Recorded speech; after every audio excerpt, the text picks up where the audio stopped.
தமிழகமெங்கும் கிளைகள் கொண்ட Annamalai institute of hotel management and hospital management படிப்பில் சேர்வதற்கான அட்மிஷன் நடைபெறுகிறது. ராஜகம்பீரம் சார், நீங்கள் அண்ணாமலையுடைய அரசியல் யாருக்கு சவாலாக இருக்கும் நீங்கள் பார்க்கீங்க? அண்ணாமலையினுடைய அரசியலுடைய தோல்வி என்பது, ஏன்னா ஒரு ஐபிஎஸ் அதிகாரியாக அவர் ஒரு உத்தியோகத்தை விட்டுட்டு தமிழ்நாட்டு அரசியலிலே கால் பதிக்க ஒரு மாநில தலைவராகலாம் ஆகி இவ்வளவு ரொம்ப பெரிய தினசரி மீடியா அட்டென்ஷன் கிரியேட் பண்ணி வார் ரூம்லாம் வச்சு சோசியல் மீடியாவில் இன்றைக்கி தாவேக்கா மிக தீவிரமாக இயங்குதுன்னா அதுக்கெல்லாம் முன்னோடியாக இவர் இயங்கி எல்லாம் செஞ்சு கூட அவரால் சதவீதத்தை உயர்த்த முடிந்ததே தவிர அதிகாரத்தின் பக்கம் நெருங்க முடியல. அவர் சட்டமன்ற உறுப்பினராக தோற்று போனார், அதில் வேட்பாளராக தோற்று போனார், நாடாளுமன்றத்திலையும் தோற்று போனார். தேர்தல் அரசியலில் வெற்றி காண முடியவில்லை. சதவீத கணக்கு சொல்லுவாங்க, எப்போவுமே தோற்றவர்கள் சொல்லுகிற கணக்கு தானே அது. அதனால அவர் என்ன செய்தார்னா, கட்சியை வளர்ச்சியை விடவும் தனி மனித வளர்ச்சி, தன்னை முன்னிலைப்படுத்திக் கொள்வதில் அவர் பெரிய அளவில் பில்டப் கிரியேட் பண்ணிட்டார். இப்போ சோசியல் மீடியாவினுடைய தாக்கத்திலே ஒரு ஆட்சி வந்ததற்கு பின்பு அவர் ஏறத்தாழ 1.5 ஆண்டு காலம் தயங்கி கொண்டே இருந்தார். அந்த மாநில தலைவர் பதவிக்கு முடிந்ததற்கு பின்பு வரைக்குமே அண்ணாமலை கட்சி ஆரம்பிக்க போறாருன்னு அவருடைய ஆதரவாளர்கள் கூவிக்கொண்டே இருந்தாங்க. இப்போ அந்த முடிவை எடுப்பதற்கு அவர் நெருங்கிட்டாரு. அப்படின்னா இப்போ ஒரு தாவேகா மாதிரியான கட்சிகள் தமிழ்நாட்டினுடைய அந்த இருதுருவ அரசியல் கிட்டத்தட்ட உடைந்து விட்டது. அதனால் நம்ம சிறு கட்சிகள் எல்லாம் இன்றைக்கி அதிகாரத்திலே பங்கு, ஆட்சியிலே பங்குலாம் முன்னணிக்கு போய் கொண்டிருக்கிற போது இது ஒரு சரியான காலகட்டம் அப்படின்னு அவர் இப்போ இன்றைக்கி லதா ரஜினிகாந்த் கூட ஒரு இயக்கம் ஆரம்பிச்சிருக்காங்க. அவங்க எதுக்கு ஆரம்பிச்சிருக்காங்க? அவங்ககிட்ட தான் கேட்கணும், என்கிட்ட கேட்கக்கூடாது நீங்கள். அதனால் இப்போ இவர் ஒரு துணிந்து ஒரு இயக்கத்தை இன்னைக்கு தொடங்கி இருக்கிறார். ஆனால் அவர் எந்த தத்துவத்தினுடைய பிரதிநிதி? இப்போ நீங்கள் எந்த மனிதரையுமே நீங்கள் தனி மனிதராக கருத முடியாது. இன்றைக்கி கூட அவர் அப்துல் கலாமை மேற்கோள் காட்டினார், நல்ல கண்ணுவை மேற்கோள் காட்டினார்.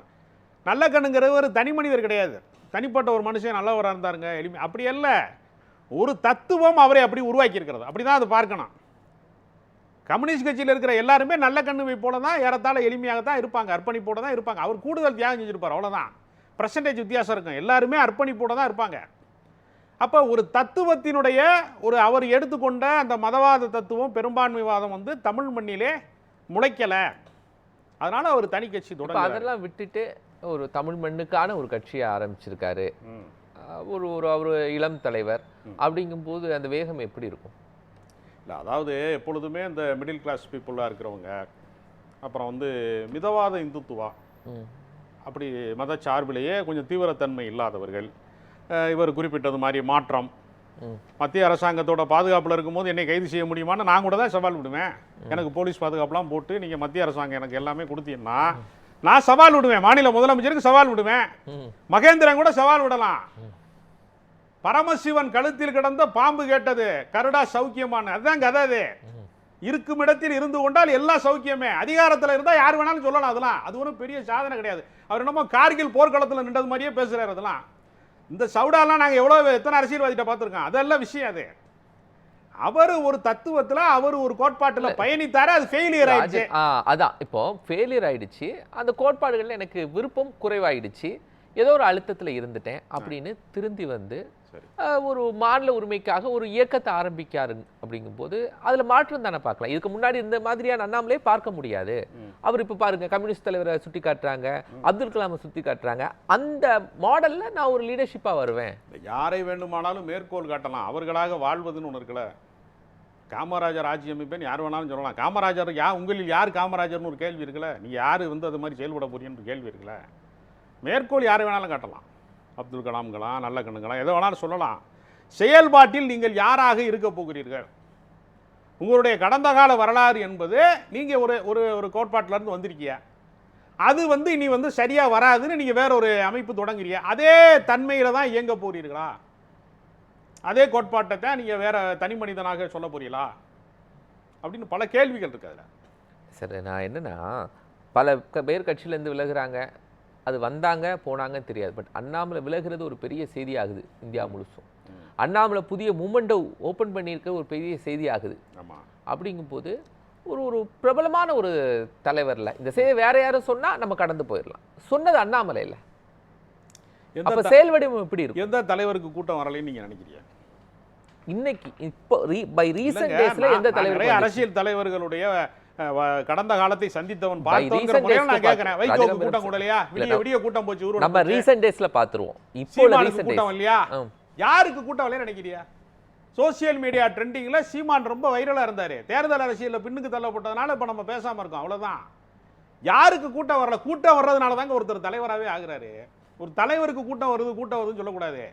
கூட்டம் யாருக்கு கூடுதோ அவர்கள் தான் தலைவர்களா மாற்றப்படுவாங்க, உருவாவாங்க. இவர் ஏற்கனவே வார் ரூம் வச்சிருந்தாரு. சோசியல் மீடியாவை எப்படி கையாளணும்னு அவருக்கு தெரியும். அதனால அவருக்கு பின்னாடி அவர் வந்து மீடியாவை செட் பண்றாரு. அதனால அவர் அறிவிக்கும் போது இவ்வளவு பேர் கூடுறாங்க, எல்லாருக்குமே கூடுறாங்க. இப்ப இந்த விஷயத்தை தானே விஜய் செஞ்சாரு. அவர் ஒரு பெரிய சக்சஸ்ஃபுல் ஆனார்ல. அதே தானே அண்ணாமலை கையில் எடுக்கிறாரு. யாரு? விஜயும் ஊடகத்தை கையில் எடுத்தாரு, சோசியல் மீடியாவை கையில் எடுத்தாரு, வெற்றி பெற்றார். அதே விஷயத்தை தான் அண்ணாமலை எடுக்கிறார். இல்லைங்க, ரெண்டையும் ஒப்பிட முடியாது. ஏன்? விஜய்க்கு வந்து சாதி மதம் மாதிரியான எந்த அடையாள சிக்கல்களும் அவர் கிடையாது சார். அவர் ஒரு சினிமா இருங்க அப்படிங்கும் போதே அவருக்கு இவ்வளவு வாக்கு வந்துக்கும் போது கரண்ட் பொலிட்டிஷியன் இல்லை. நீங்க சினிமான்னு நம்ம அப்படி சொல்லவே முடியாது. நீங்க திரையரங்கத்தினுடைய இதுல வந்து நீங்க யாரு என்ன ஜாதின்னு கேட்காத ஒரு இடம் இருக்குன்னா திரையரங்கம் தான். நீங்க என்ன ஆளுங்கன்னு விசாரிக்காத இடம் இருக்குன்னா திரையரங்கம் தான். திரையரங்கத்திலே இருந்து ஒரு தலைவன் உருவாவதுங்கிறது அது ஒரு மாஸ் லீடர் கிரியேட் ஆகுது. அது நம்ம எம்ஜிஆரை பார்த்தோம், ஜெயலலிதாவை பார்த்தோம், மிகப்பெரிய தலைவர்கள் அங்கிருந்து உருவாகியிருக்கிறாங்க கடந்த காலங்களில். அதனுடைய தொடர்ச்சியாக விஜய் இருக்கிறாரு. இவர் சினிமா நடிகருடைய அந்த மாசம் இவர் அடைய முடியாது. இவர் வந்து ஒரு எதிர்ப்பு அரசியலை வந்து ஒரு தொடர்ச்சியாக செஞ்சார். சாட்டையால் அடிச்சுக்கிட்டாரு, வந்து நடைபயணம் போனார். அவர் சில அரசியலை வந்து ஒரு முன்னெடுத்திருக்கிறார் கடந்த காலங்களில். அந்த எதிர்ப்பு அரசியலின் அடையாளம் அதோட எல்லா இளைஞர்களையும் தன் பக்கம் வந்து ஈர்ப்பதற்கு அவர் சில திட்டங்கள். இவர் விஜய் மாதிரி பண்ணல, கெஜ்ரிவால் மாதிரி பண்ணிடுவாரா? நீங்க தமிழ்நாட்டு அரசியலை பொறுத்தவரையில் நீங்க இந்த உதாரணங்கள்லாம் எனக்கு பொருந்தாதுன்னு எனக்கு தோணுது. அவர் வந்து மாநில உரிமை பேசுறாருல, மத்திய அரசுக்கு எதிராக அவர் ஏதாவது ஒரு பெரிய போராட்டத்தை முன்னெடுத்தார் அப்படின்னு வச்சுக்கோங்களேன், அப்ப கூட அவரை முழுமையாக நம்புவார்களான்னு எனக்கு சந்தேகமா இருக்கு. அவர் மோடி சிறந்த பிரதமர், சிறந்த ஆட்சியாளர், அவருக்காகத்தான் நான் பாஜகவில் சேர்ந்தேன் அப்படின்னு அவர் சொல்லிட்டு மத்திய அரசாங்கத்தை எப்படி எதிர்க்க முடியும்? சரி, இன்னைக்கு ஆளுகிற அரசை அவர் எப்படி எதிர்ப்பாரு? அவருடைய செயல்பாடு தான் கணக்கு. அவருடைய கடந்த காலத்தை கூட மக்கள் காலப்போக்கில் மறப்பாங்க. ஆனால் ஒரு மனிதனை அளப்பதற்கு அவருடைய செயல்பாடு தான் கணக்குங்கிறப்ப அவர் எதை நோக்கி நகர போகிறார்? இதுவரைக்கும் சொல்லப்படாத, இதுவரைக்கும் செய்யாத ஒரு திட்டத்தை அவர் வந்து முன்வைக்க போறாரு அப்படின்னு நம்ம சொல்ல முடியாதுல்ல. மாநில உரிமைக்காக போராடுவதற்கு தான் திமுக இருக்கு, அதிமுக இருக்கு, எல்லா கட்சியும் தானே. நாம் தமிழர் கட்சிக்கு என்ன இருக்கு? அது மாநில உரிமை சம்பந்தமா விட்டு கொடுக்குமா? மொழி சார்ந்த யாருக்கு தான் சார் இது சவாலா இருக்கும்? அண்ணாமலை ஒரு அரசியல் கட்சி ஆரம்பிச்சா ஒரு யாருக்கு சவாலா இருக்கும்? யாருக்கு சவாலா இருக்கும்? ஒரு இளைஞர்களை குறிவைத்து அரசியல் செய்ய போறாங்க அப்படிங்கிறப்ப யாரெல்லாம் இளைஞர்களை மையப்படுத்தி அரசியல் செய்யறாங்க? நாம் தமிழர் கட்சி செய்யுது, தாவேகா செய்யுது. அப்ப அவர்கள் தான் முதன்மையாக இளைஞர்களை குறிவைத்து அரசியல் செய்யக்கூடியவங்க. இப்போ அவங்களுக்கு ஒரு எதிர்நிலைப்பாட்டாக இது இருக்கலாம். அப்படிதான் நம்ம அதை பார்க்க வேண்டியது. திமுக அதிமுகவுக்கு இது ஒரு பெரிய இல்லை. திமுக அதிமுக அவங்களுடைய அதனுடைய போக்கு வேற, இதனுடைய போக்கு வேற. நீங்க இது வந்து ஒரு வலதுசாரி அரசியல் இருந்து தோன்றியது. இப்போ நீங்க விஜயை கூட பல பேர் என்ன சொல்றாங்கன்னா, திராவிட இயக்கத்தை வீழ்த்திட்டாரு, 2 இயக்கத்தை வீழ்த்திட்டாரு. அப்படி கிடையாது. அவர் பெரியாரை வழிகாட்டின்னு சொல்றாருங்க. அவர் எப்படிங்க நீங்க திராவிட இயக்கத்தை வீழ்த்தினான்னு சொல்ல முடியும்?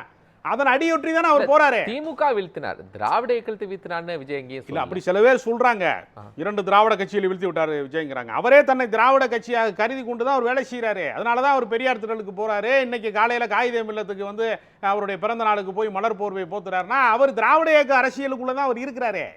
அவர் அதையெல்லாம் வீழ்த்திட்டாரு சொல்ல முடியும். இவர் அதை சொல்ல முடியுமா? அண்ணாமலை வந்து திராவிட இயக்க அரசியலை கையில் எடுக்கிறான்னு சொல்ல முடியுமா? திமுக ஒத்துக்க மாட்டேங்குதே விஜய் திராவிட இயக்க அரசியல தான் தொடர்றாருன்னு. திமுக ஒத்துக்க மாட்டேங்குது. திமுக அதுக்கு ஒத்துக்கிறோன்னா இது என்னது நீங்க சொல்றது? அவங்க ஒரு கட்சி நடத்துறாங்கங்க, அவங்க அண்ணா உருவாக்கின கட்சியில இருக்கிறாங்க. அவங்க என்டாஸ் பண்ணணும் தேவையில்லை. அவங்க நாங்க தான் திராவிட இயக்கத்துக்கான முழுமையான அத்தாரிட்டி நாங்க தான் அவங்க நினைப்பாங்களா? அவர் வந்து இவரை திராவிட இயக்கம் அங்கீகரிக்கிற இடத்துல வீரமணிட்டு தான் நீங்க கேட்கணும். திராவிட கழகத்தினுடைய வீரமணி என்டாஸ் பண்ணலையே, திராவிட இயக்கத்தினுடைய தொடர்ச்சி தான். இல்ல, அதன் வழியில் அவர் நடக்க வேண்டும் அப்படின்னு அறிவுரை சொல்லியிருக்காரு. அவரை போய் சந்திச்சார்ல. ஆமா, அறிவுரை வழங்கி இருக்கிறாரு. அவர் அங்கே போறாருனாலே என்ன அர்த்தம்னா, எனக்கு ஒரு பிராண்ட் வேல்யூ வேணும். என்ன நான் வந்து ஏதோ சின்ன பசங்கள்லாம் சேர்ந்து ஓட்டு போட்டாங்க, ஏதோ ஒரு தமிழ்நாட்டில் வந்து எல்லாரும் விசில வந்து அமைக்கிட்டாங்க, அதனால நான் வந்துட்டேன் அப்படிங்கிறத தாண்டி தனக்கு ஒரு அரசியல் அங்கீகாரம் வேணுங்கிறதுக்கு தான் அவர் பெரியார் திடலுக்கு போகிறார். அந்த அங்கீகாரத்தை அண்ணாமலை ஏதாவது ட்ரை பண்ணுவாரா? இல்லை, அண்ணாமலை வந்து பாரதிய ஜனதா அலுவலகத்துக்குள்ள இருக்கக்கூடிய பிராமண அரசியலை வந்து ஓட விரட்டினார்னு கட்சிக்காரங்க சொல்றாங்க, நான் சொல்லலை. அங்கே இருக்க எச் ராஜாலேருந்து கேடி ராகவன்லேருந்து எஸ்வி சேகர் வரைக்கும் எல்லாரையும் வந்து புறக்கணிச்சார் அப்படின்னு சொல்கிறாங்க. அவர் கடந்த காலங்களில் அவருடைய பிறந்தநாள் கொண்டாடப்பட்ட போது சென்னை அண்ணா சாலையில் திராவிட செல்வன் அண்ணாமலைன்னு போஸ்ட் விட்டது நானே பார்த்தேன். அறிவாலயத்துக்கு முன்னாடி ஒட்டியிருந்தாங்க. அப்போ அவருக்கு ஒருவேளை திராவிட கருத்தியல் இருக்கா இல்லையான்னு நான் சொல்லக்கூடாது, அவர் தான் சொல்லணும். அவர் என்ன கோட்பாட்டின் வழியாக போறாரு, எந்த அதிகாரத்துக்கு எதிராக நிற்க போறாரு என்கிற செயல்பாட்டின் அடிப்படையிலே தான் அவரை வந்து நம்ம விமர்சிக்க முடியுமே தவிர, இன்றைய நிலைப்பாடு என்பது பிஜேபி அவரை இறக்கி விட்டுருச்சு, பி டீம் இறக்கி விட்டுருச்சு, அவங்க ஆளே ஒரு ஆளை இறக்கி விட்டுருக்காங்க அப்படின்னு விமர்சனம் வந்திருக்கிறது. சிபிஎம் உடைய மாநில செயலாளர் சண்முகம் சொல்றாரு 2500 அமைப்புகளை அவங்க வந்து உருவாக்கி இருக்கிறாங்க. அதுல ஒரு செக்ஷன் தான் இப்போ இறங்கி இருக்கு களத்துல. சில பேர் சொல்லுவாங்க இல்லையா, ஒரே கம்பெனி தான் இருக்கும், சோப்பு கம்பெனி, வேற வேற பேரில் விற்பாங்க, ஆனால் பிராண்டு ஒன்றா தான் இருக்கும், வேற வேற பேரில் விற்பாங்க பிஸ்னஸுக்கு அப்படி. அது மாதிரியே இது வந்து ஒரே நிறுவனத்தில் இருந்தால் வந்திருக்கு, ஒரே கோட்பாட்டில் இருந்தால் வந்திருக்கு. இது இந்துத்துவ அரசியலினுடைய ஒரு மென்மையான ஒரு வடிவத்தை அவர் காட்டுறாரு அப்படிங்கிற விமர்சனம் வந்திருக்கிறது. அதை அவர் உடைக்கிறாரா, எதிர்காலத்திலே பாஜகவுக்கு எதிர் நிலைப்பாட்டை உண்மையிலே எடுக்கிறாரா, தமிழ்நாட்டினுடைய மாநில உரிமைக்காக அவர் போராட்டம் செய்ய போகிறாரா, களத்தில் நிற்கிறாரா என்பதை பொறுத்து தான் அதனுடைய நம்பகத்தன்மை வருமே தவிர, இந்த வினாடி அவர் மீது நம்பகத்தன்மை வராது. ஒரு ரசிக மனப்பான்மை மாதிரி இவருக்கும் கொஞ்சம் பேர் ஆதரவாளர்கள் இருக்கிறார். தாவேகாவுக்கு தான் இது ஒரு பெரிய சவால் என்பதை வந்து ஒரு 74% பேர் சொல்லியிருக்காங்க. காரணம் என்னன்னா, யாரை டார்கெட் பண்ணி அரசியல் பண்றாங்கன்னு ஒரு கேள்வி. 40 வயதுக்கு குறைவானவர்கள், இந்த யங் ஜெனரேஷன், ஜென்சி தலைமுறை, 2K கிட்ஸ், இந்த குரூப்புக்கு ஒரு புதிய அரசியலை கொண்டு போய் சேர்க்கிறது தான் அவர் பிளான் பண்ணிட்டு இருக்காரு. அதனால தாவேகாவுக்கு இது ஒரு சவாலாக இருக்கக்கூடும். ஒரு எதிர்க்கட்சி அரசியலின் வழியாக ஒரு மிகப்பெரிய சவாலாக மாறுவார்னு நினைக்கிறேன் நான்.